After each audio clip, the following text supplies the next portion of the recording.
Back for another edition of In the Huddle with my man Brian Baldinger, Jason Lock-on-4 are part of this podcast as well. And you can watch us, guys, at In the Huddle Pod on YouTube. All right, you saw the Browns last week, and now we find out that Deshaun Watson, season-ending surgery on his shoulder. Steelers at Browns this weekend, and this is a big game. The Browns are only favored by 1, but they're going with not P.J. Walker at quarterback. I was surprised. Kind of interesting. Surprised. Yeah.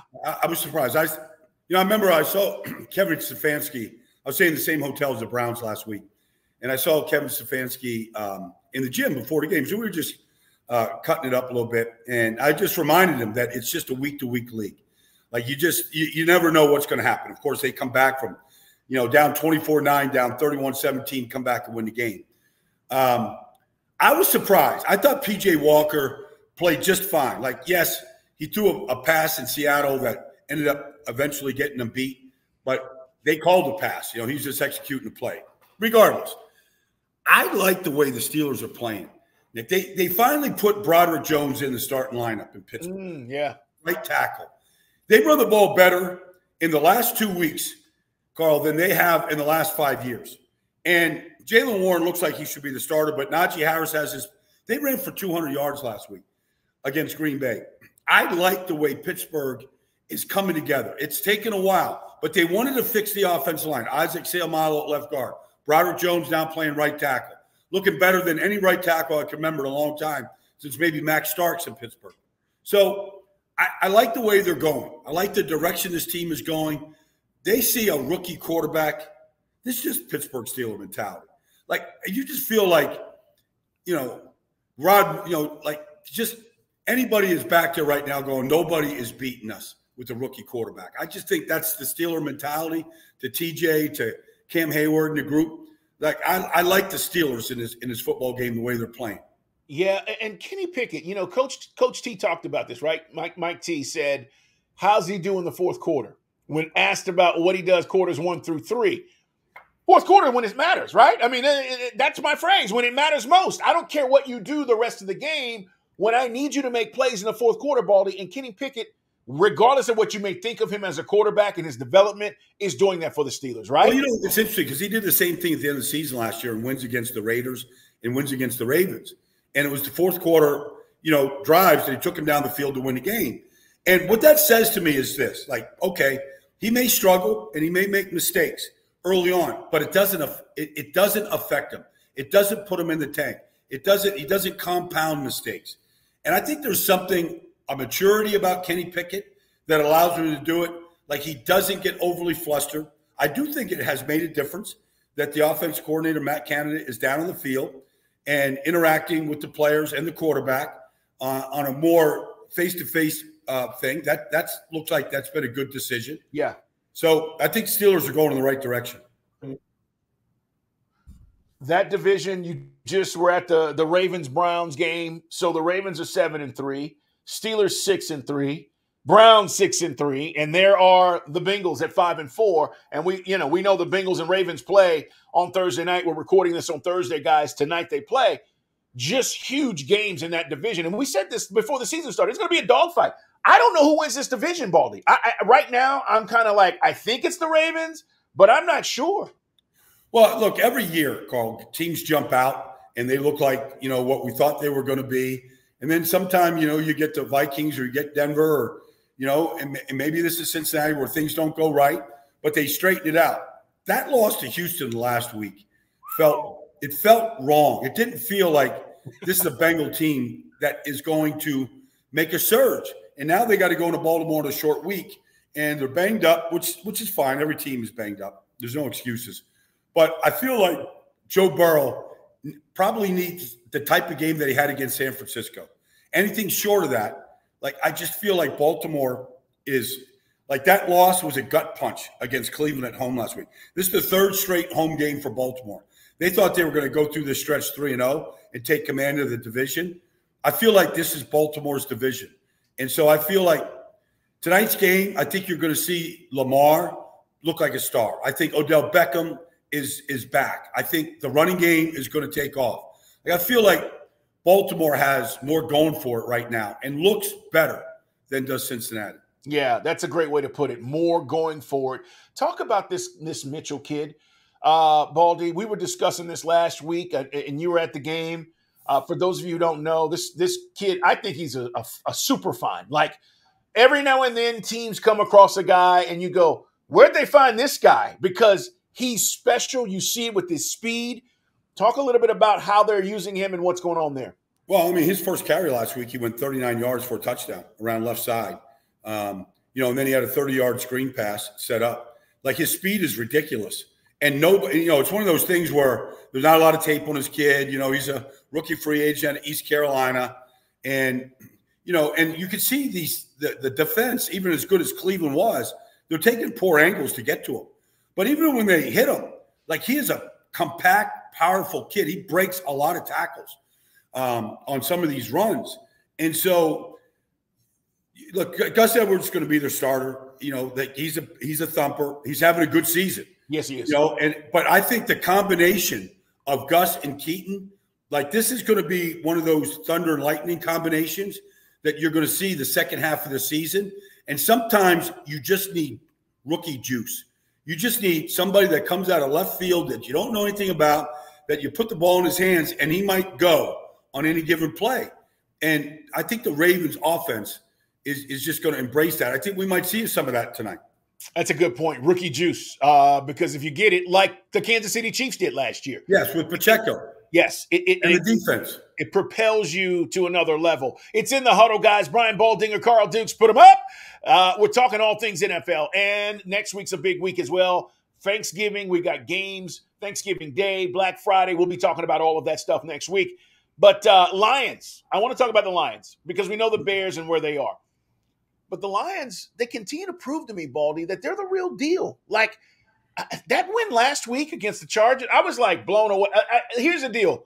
Dan Campbell, I thought his emotion and sometimes his decision-making would hurt them. And instead, I think everybody's just bought into his aggressiveness and how he wants to play. And again, it hasn't come back to bite.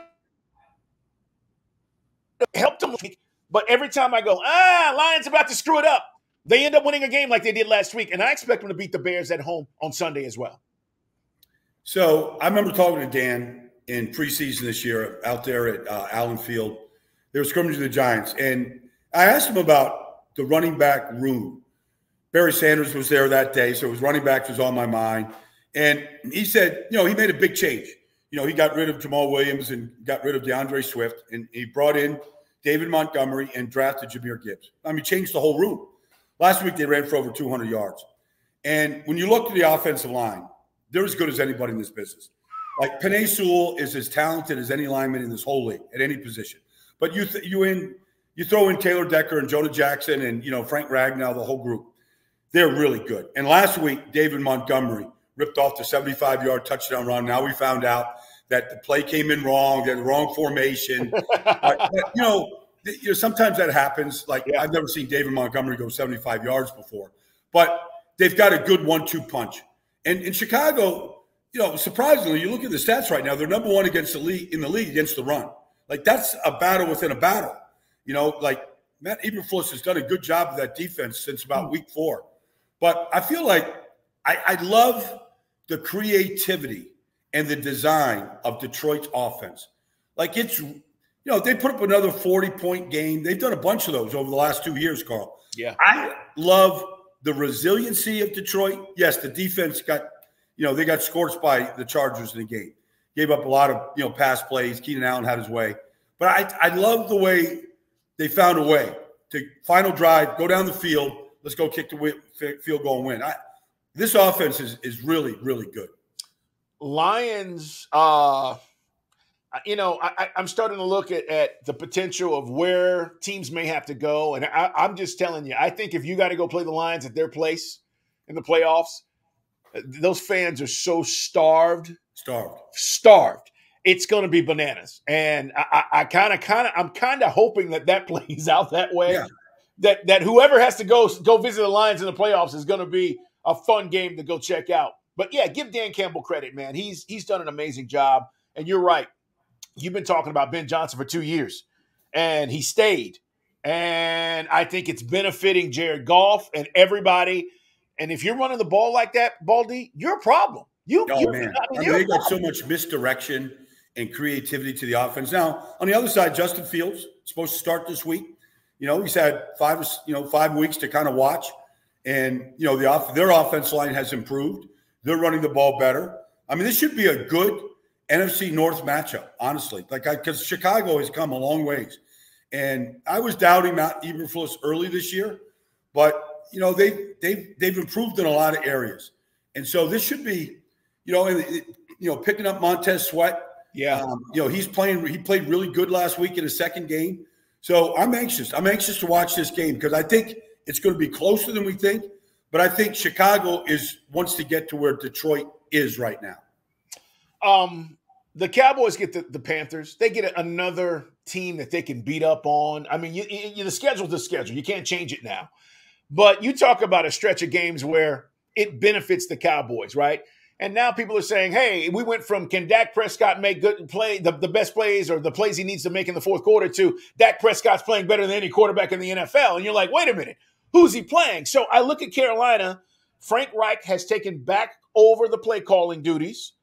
I don't know if that matters. I just think they're going through it with the rookie quarterback and the struggles, of the first year of that. But this is another game where the Cowboys could feel good about themselves, but I'm still skeptical. I think they can go on a run, Baldy, but I don't know what it is. I'm still skeptical about it.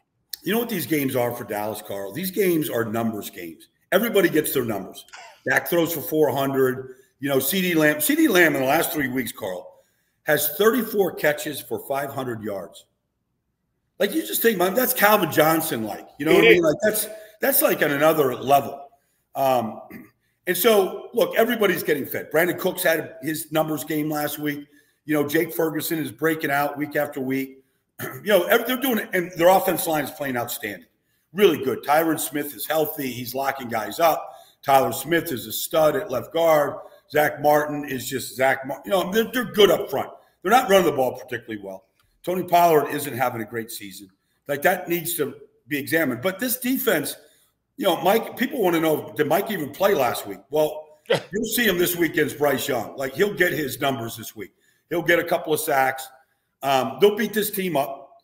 And I don't, Frank Reich, is he fighting for his job? I don't think David Tepper is enjoying any of this, Carl. I don't think, especially when you contrast it with what C.J. Stroud is doing. I don't think he's enjoying any part of what he's watching. And nothing will surprise me in Carolina. Nothing.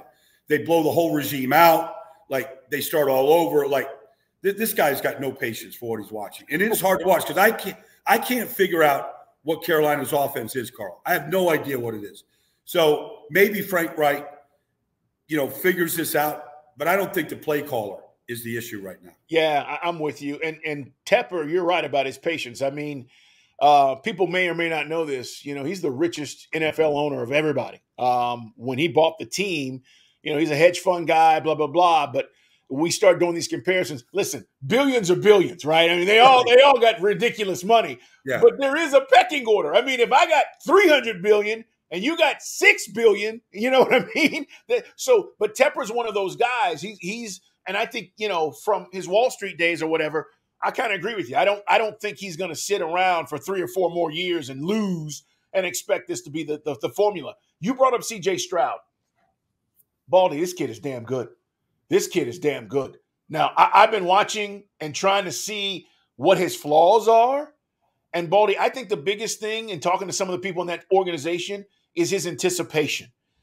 His anticipation of my guy's going to be there, and he's letting it go before that wide receiver is even made his cut. Texans at home against the Cardinals. So 2 things here. 1, Texans beat the Bengals last week. They have high confidence. All these guys are buying into DeMeco Ryans. The Cardinals get Kyler Murray back and beat the Falcons, which he put on an incredible show. But all of a sudden now I'm believing that, you know what? Kyler Murray understands I'm playing for my future too. Like, he's not just going to get out there and BS. This is an interesting game to me. This is a fun game, Carl. This is a fun game. First of all, Kyler Murray didn't show 1 ounce of rust last week. And he played, Kyler's a confident kid. Like, he didn't lack for any confidence. he ran that play on 3rd and 10 and on the game-winning drive where he just spun around and outran everybody for 13 yards, mic drop, first down, big play down the field to the tight end.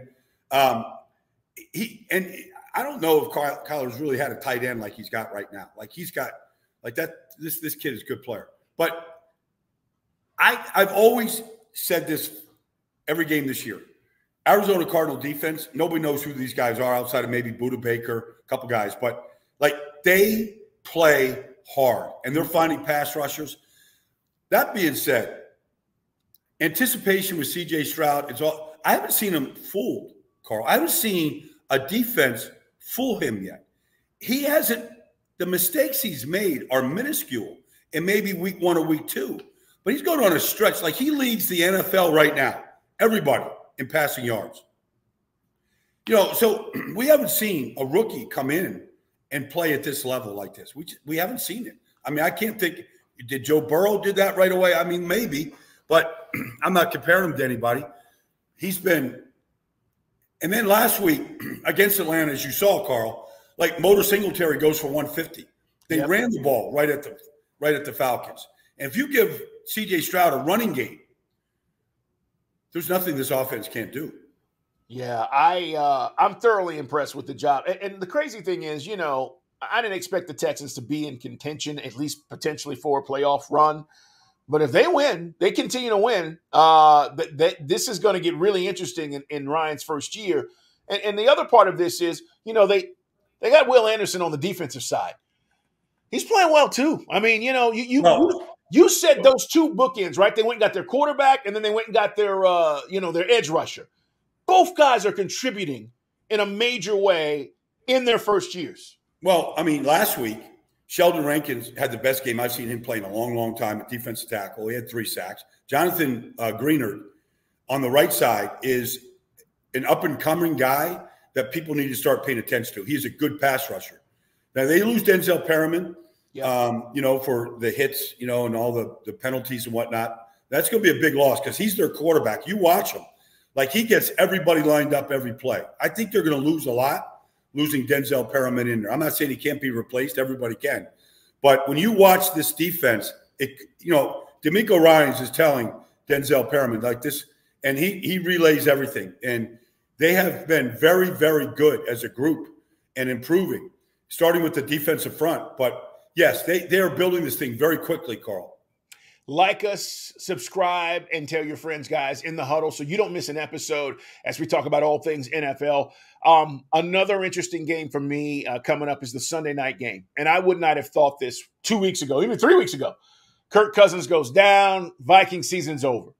Not so fast. They go get Joshua Dobbs, and back-to-back weeks, he performs unbelievable. Back-to-back weeks. And I thought last week was better than beating the Falcons the week before. And then the Broncos.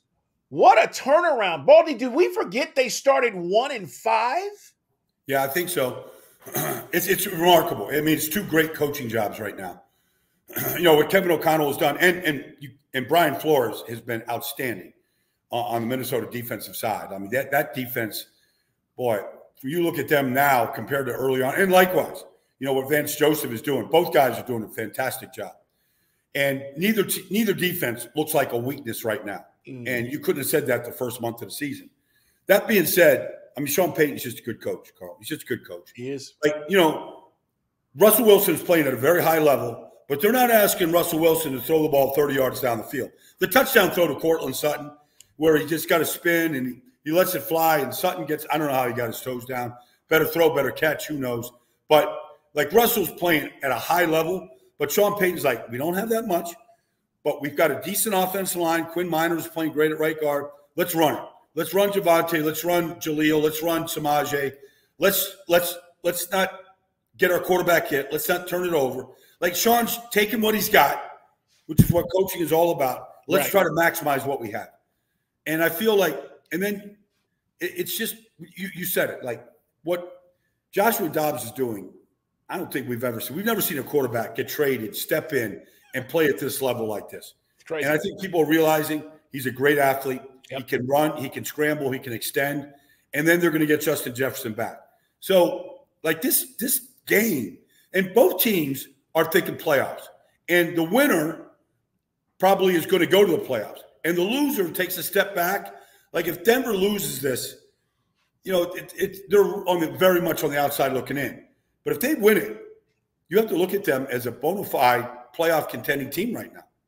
Here's the other thing about Joshua Dobbs, Baldy. He's so likable. Like, you bring that into your locker room. He's not a jerk. He's not an a-hole, right? He's not a me guy. Those guys that come into the locker room, and even if he was winning and he was that way, it would be different. He's not. He comes in. Hell, last week they had to show him where the locker room was when he got to the stadium. He didn't even know where it was. He's a likable dude, and I think that's the other part of this. I'm not going to take that for granted. It's like, yeah, you made the trade. He's making plays, but now you've got guys going, they want to play with him and for him because of the way he's playing. Well, I got to know Josh pretty good. We were part of a breakout app that was a trivia game type app. I did the football trivia. He did all the space and engineering trivia, the solar system. So his thing was literally called Space with Josh Dobbs. Yeah. And he wrote all the questions. Oh, Josh, wow. we didn't have some expert writing these questions. Josh wrote, okay, what's the distance from the Earth to the sun? Whatever it was. And he was so into it. And this is when his whole career was in flux. Sure. He was like leaving Pittsburgh, going to Jacksonville. Like he was he was getting cut. But, he was like, he'd show up, do these trivia things and tape all these segments for us. And, and I just remember, like, if you put him at Nassau in Houston or up here, Cape Canaveral in Florida, and you just put him in a suit and he was like directing some space mission, he'd be right at home as he is like taking the play right now.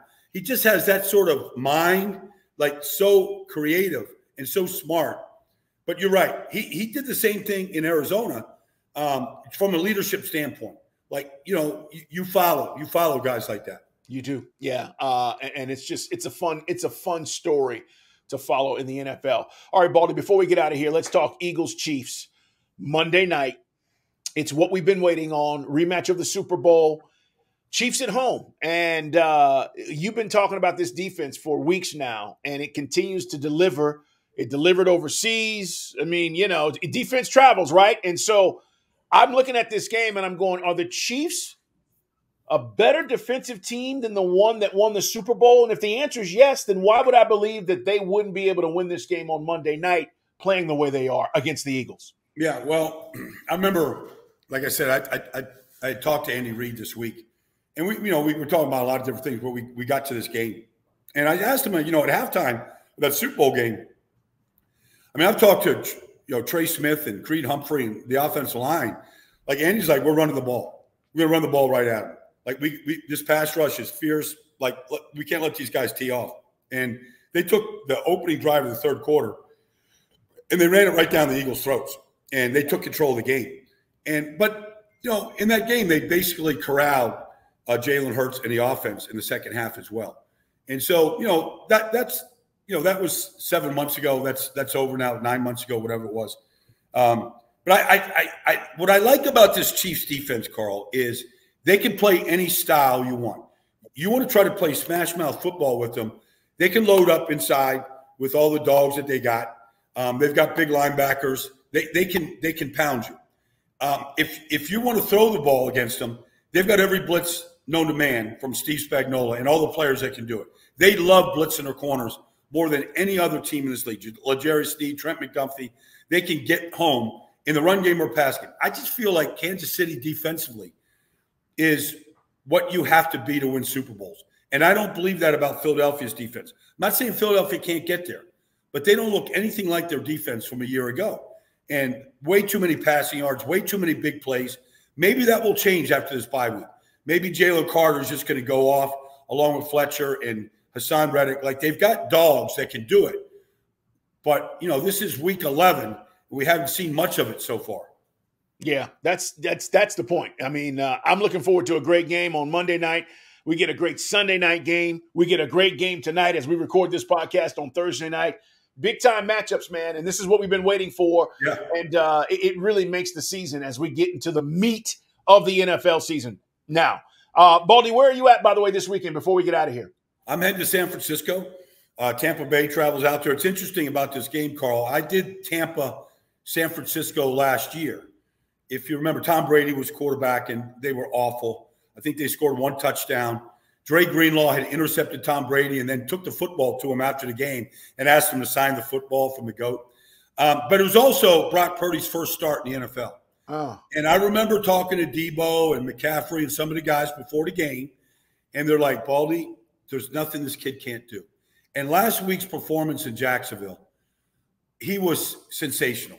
Like every single thing you need a quarterback to do, he did. And they got Debo back, they got Trent Williams back, and the offense was humming. And so while Tampa shows flashes of being a good team, they can't run the ball, and I don't think they'll run the ball against San Francisco. Chase Young made a difference last week, and I think he will make a difference in the stretch.